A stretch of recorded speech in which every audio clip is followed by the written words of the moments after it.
In this video, I want to give you an overview of what video backing tracks are and how to use them. So video backing tracks are really, in my opinion, what differentiates Zombie Guitar from all the other guitar learning sites. And the main purpose of these things is so that you learn different theoretical concepts without realizing that you're learning this theory. So a lot of people are bored by theory, or a lot of people, are intimidated by theory. And, one way of learning theory would be to sit here and listen to me ramble on about, scale degrees and stuff like that. Or another way would be to read, I have all kinds of written lessons on the website. You can sit there and read through the theory and stuff like that. That's the theoretical approach. That's what a lot of people consider to be boring. Video backing tracks is another way to learn the same concepts, but it's like the fun way. It's the way that I call it learn by doing. So you're learning these different theoretical concepts without even realizing that you're learning all this different theory. I designed them specifically for that reason. So it's not just a backing track. Just a backing track, you can find all kinds of free backing tracks on YouTube, all over the internet. You just type in A minor backing track or C major backing track, and you solo along to a rhythm section. All right, so that's a regular backing track. A video backing track, the kind that you find on Zombie Guitar, they have a rhythm section for you to solo over, but they also have fretboard diagrams on the screen showing you exactly, which notes are going to work in the given situation. They have the chord diagrams on the screen changing as the rhythm chords change, depending on the complexity of the video backing track. Sometimes the fretboard diagrams change as the chords change. You might have different notes that you're focusing on depending on which chord you're soloing over. So there's beginner level backing tracks, there's intermediate level backing tracks, and there's advanced level backing tracks. There's thousands of them, and this demonstration I want to show you how to use them from all three of the perspectives. So first, let me show you how I would use these video backing tracks if I was a beginner to soloing. So beginner to soloing isn't necessarily a complete beginner to the guitar. So, they probably already know their chords and stuff like that. You probably already know a little bit of theory and stuff. You probably have heard things such as the pentatonic scale or something like that. So let's assume that you're at that point. So let's say that you're interested in the pentatonic scale. I'm just going to search for a lesson about pentatonic for now. So this pulls up a bunch of lessons. Let me see if I can find one that I like. How about this one? How to solo over the entire fretboard using the 5 pentatonic positions.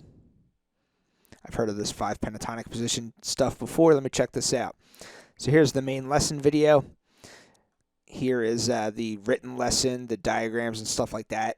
So that would be the theoretical, like the boring way of learning this stuff. Let's check out these video backing tracks. So this particular lesson comes with 10 video backing tracks. So let's see what that's all about. So again, this is your main lesson video, but then you scroll down and you have minor key videos, position 1, 2, 3, 4, 5. Major key videos, position 1, 2, 3, 4, 5. So that's all the video backing tracks that are associated with this lesson. So let's check out what one of these is all about. So let's try position number 1 in a minor key.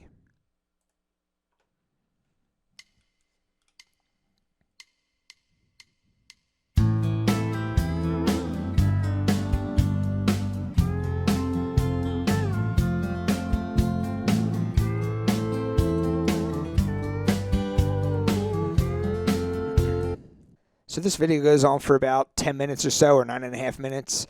And just by watching that short little bit of that video, already I'm kind of getting the idea of what I'm supposed to do here. Even if this is my first time seeing this ever, I see that this area of the fretboard is circled here, and then this area is circled up here. That kind of looks like the same thing. It's telling me what my key is, so I'm in the key of A minor. Okay, that's understood. These chords, they are changing. So, so as the chords are changing,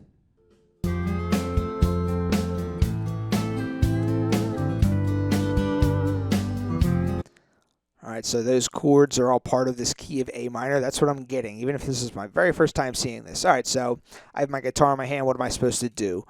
Not even worrying about the colors of the dots or now. Let's just say I just want to just play these dots. Let's see what that does.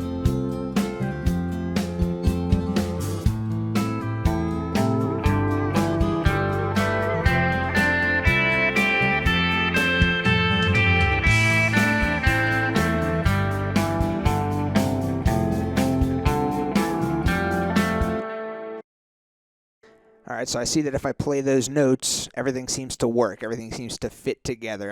All the notes that I'm playing here, it all fits with these chords.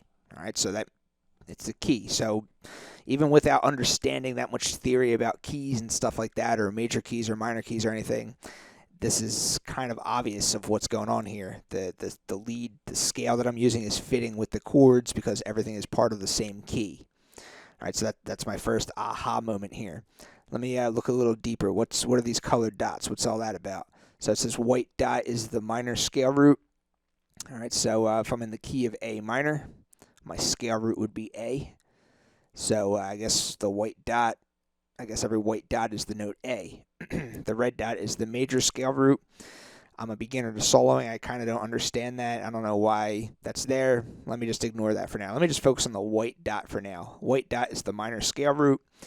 Okay, so I'm in the key of A minor, so maybe every time the progression goes around and we're back on the A minor chord, I might want to try and time my phrases so that I land on that white dot. That would be something that I would think would be pretty intuitive to most people, so let's try that out.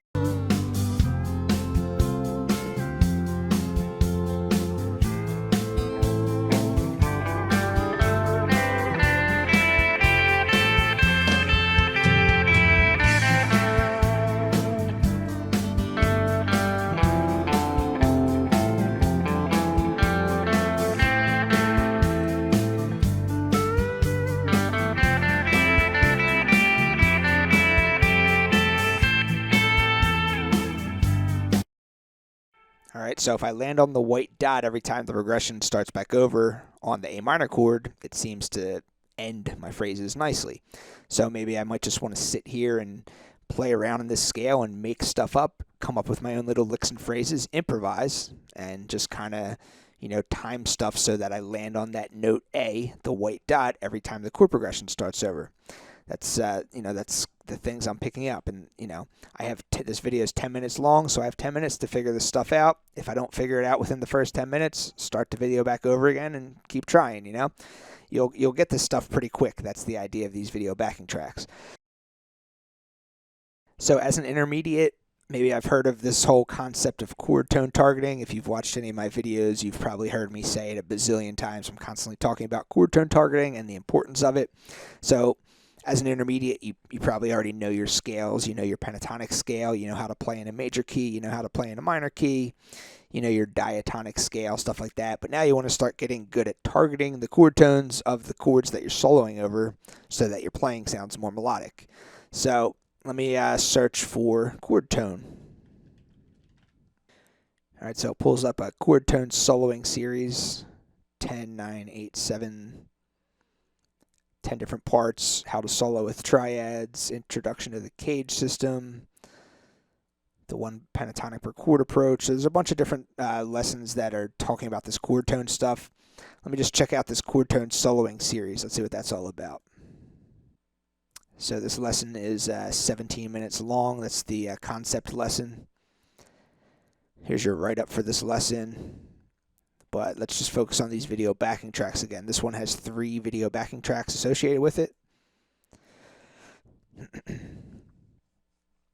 So this lesson here is about chord tone targeting within the home box. I call pentatonic position number 1 the home box. It's not a technical name, but everyone can pretty much understand what I'm talking about. So in this video, this is in the key of E minor, I see. So first we look at the E minor pentatonic scale, then we look at the E minor diatonic scale, then we look at the chord tone targeting. So let's look at all 3 of these real quickly right in a row.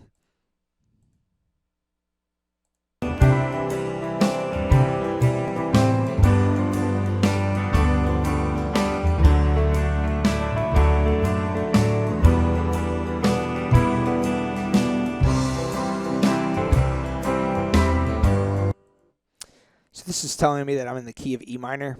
This is showing me my rhythm chords. This is telling me what the chord function is for each chord. And then this is showing me that there's a box around pentatonic position number 1. This is what I'm calling the home box.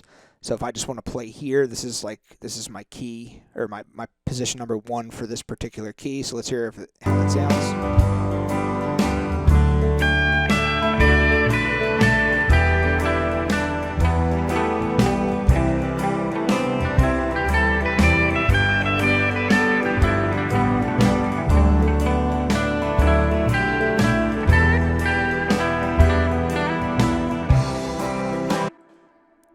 right, so that seems to work. That pentatonic scale, position number 1, seems to work. I could use any of the other notes on the fretboard, that's fine. But this is just my area of focus for now, just this one little area. So let's come out of here. Let's try the E minor diatonic scale video.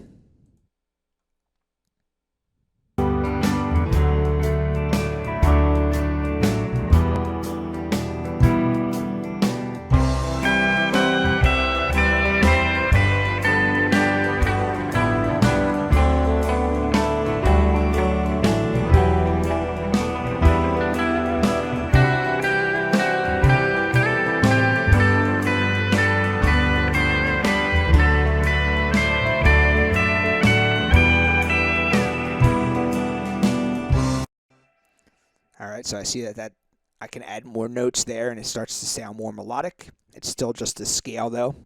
I'm still just looking at the E natural minor scale and just this position here, played over all these chords. Everything's in key, everything sounds good. But instead of using the pentatonic scale, I'm using the full diatonic scale in a minor key. So let's try this chord tone targeting practice one. Let's see how this works.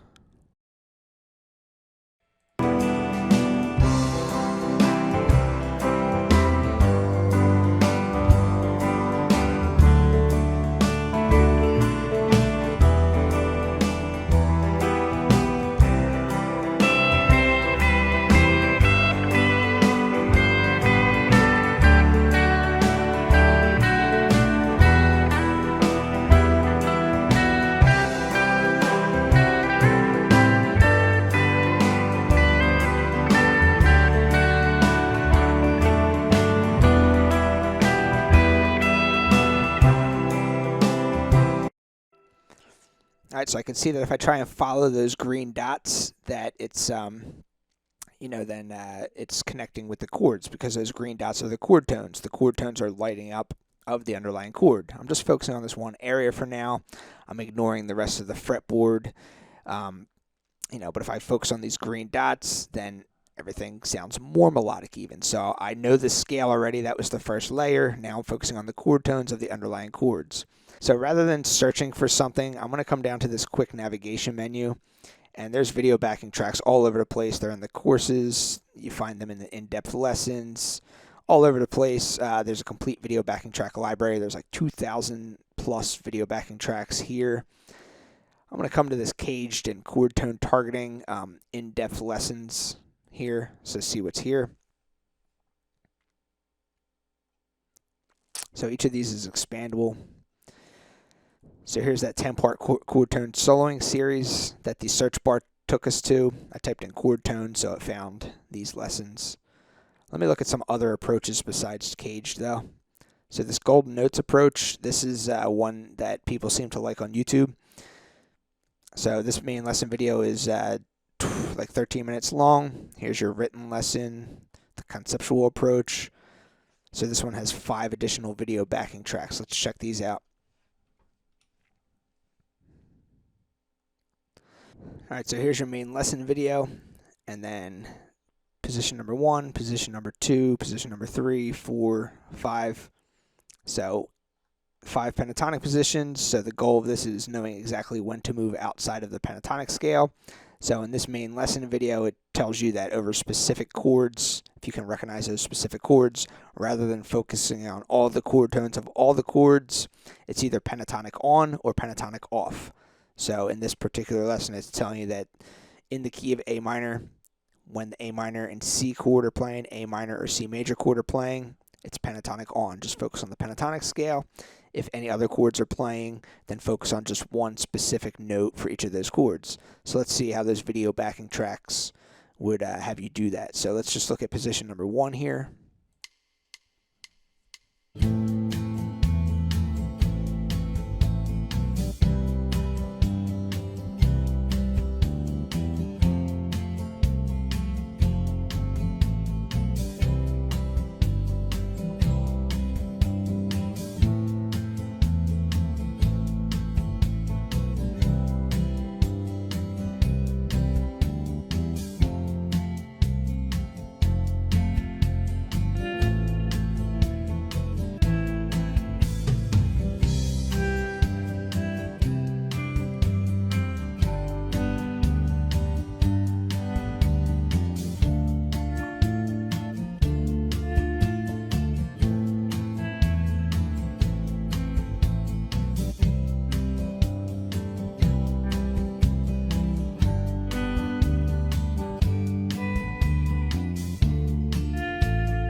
right, so you see how it's a little if the goal is to be chord tone targeting, it's a little less overwhelming when you're just kind of focusing on just one small area and the whole fretboard isn't lighting up. It's just one single note. So that's the whole idea behind this lesson. This is the Golden Notes approach lesson, I call this. The Golden Notes approach. And, so this one has video backing tracks with it.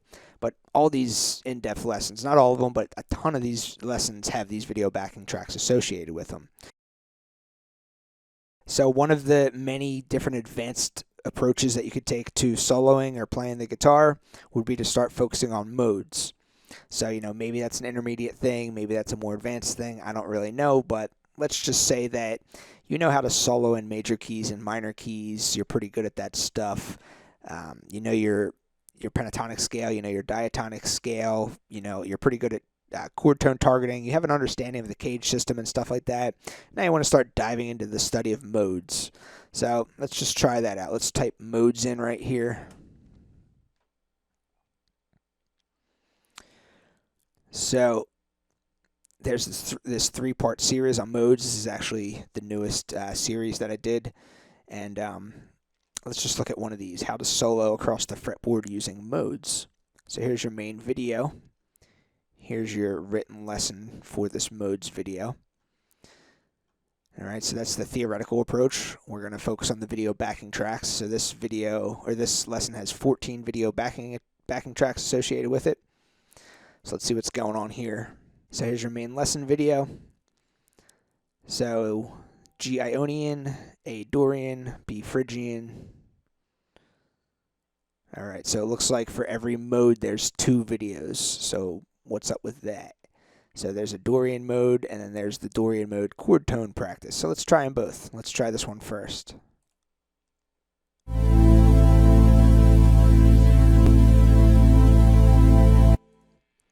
All right, so it looks like it's just going to be that one note droning the whole time, that one drone note. So it's an A minor chord, A Dorian mode. So that's my root, that's my scale root, which is A. Browned out as your tonal center A. So let me just kind of focus in this area here, fret 5 through 8, see what that sounds like.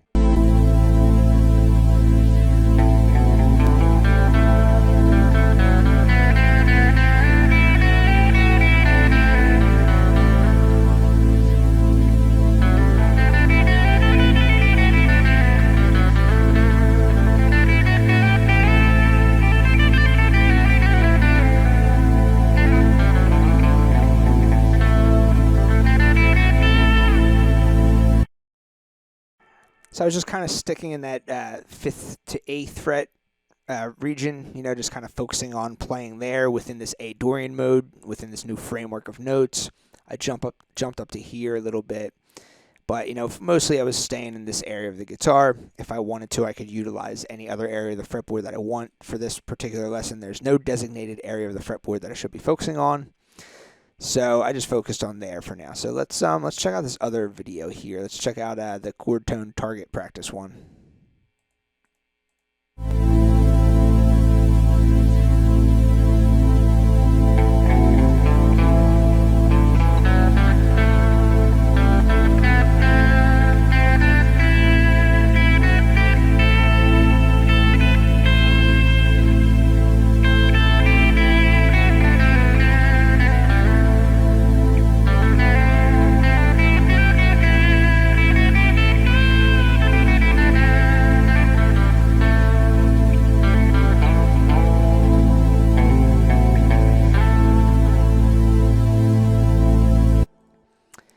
Alright, so it seems like that every time I land on one of these green dots, it sounds good.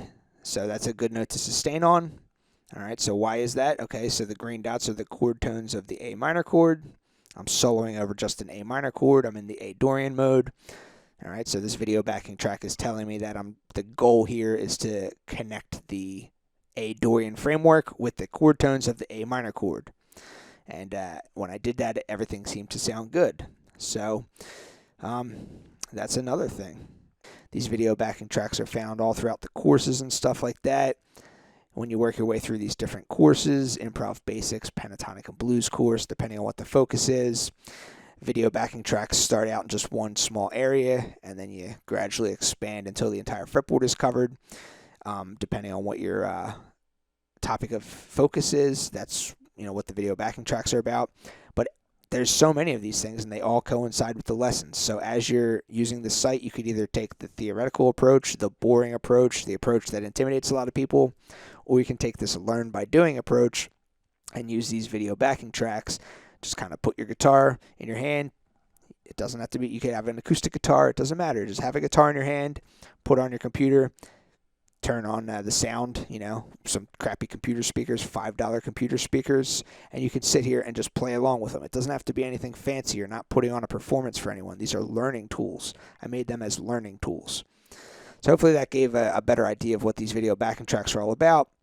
Hopefully you liked this video. If you have any questions, feel free to ask. Thanks for watching.